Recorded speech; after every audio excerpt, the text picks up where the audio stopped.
got to turn the router on, didn't I, first time, and then yeah. Alright, so it's been one of them stupid weeks, right? It's starting to dream being sorted out, and then this thing breaks.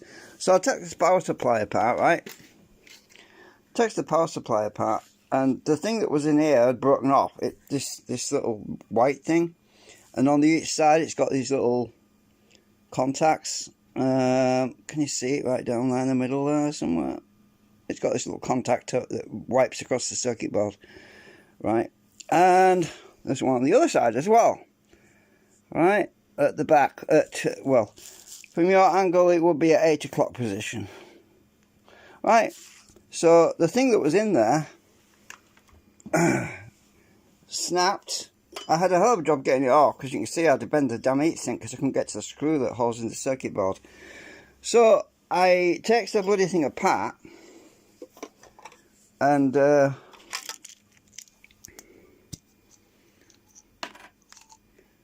right, hang on a minute, I don't want to lose all my screws. Alright, this thing here, trying to get the focus. This is a trimmer, right? We turn it. It's got a little arrow in the middle, right there where my fingernail's pointing. Sorry, I can't get that damn focus. Let's get close to my keyboard, maybe it'll work. Autofocus. Right. Anyway, the little plastic at the back snapped off. This bit at the back end here. It snapped off completely, right? So the whole thing was just, the contacts weren't being squeezed against the circuit board, so the power supply wasn't producing any voltage. You kept dying on me. I thought, what the hell, it's gone all loose. Took it apart, and I found that it was broken, right? So anyway, it's nylon. It's not plastic, it's not ABS. Because it's nylon, I'm just going to put my screws back in here before I knock them all over the floor. Because it's nylon, there's the bit, hang on. Right, there's the bit that broke off. Little white bit. Right. Because it's nylon, I had no material. This is the bit that broke off, right. I had no material, or you can't superglue nylon. It won't stick, right. You can't superglue it. I mean, the only thing you could do is melt it together, but the trouble is it's so old and brittle, it's basically had it. So I went in SketchUp and I modelled a new one. I 3D printed it, and that's the one that's in here right now, right? That's my 3D printed one, the white stick. And I melted the back end over the bolt, which is what was on there, a nut, and yeah, it seems to work, but I'm not very happy with it, because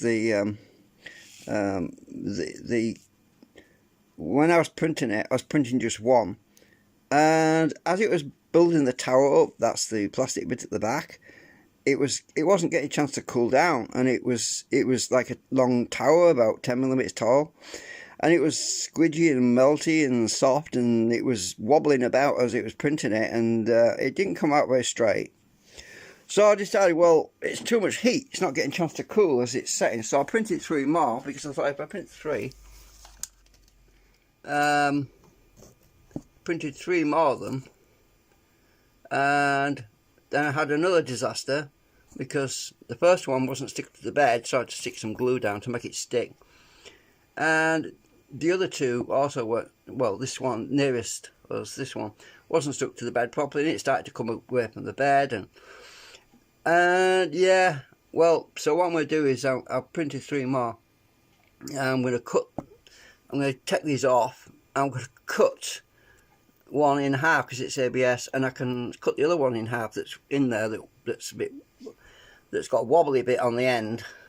This bit on the end is all wobbly on the other one. So I'll just splice the 2 together, or I'll just print another 3.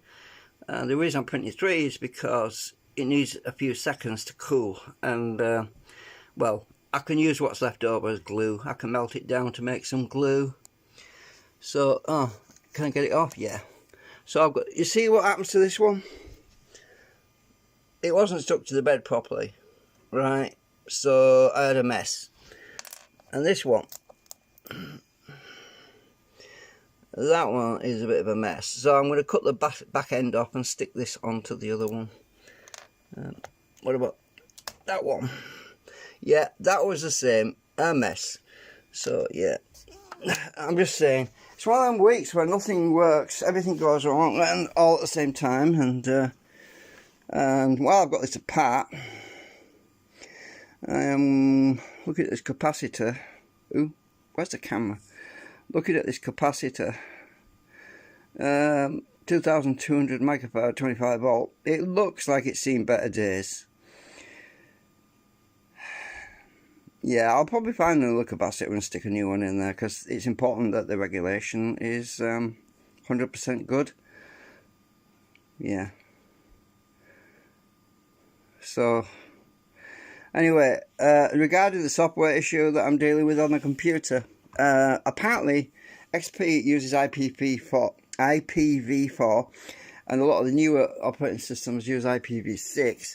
So it might be the reason why I can't get the VLC streaming to work properly. It might, even though I'd run a server and a receiver VLC app. I run it twice on the same desktop inside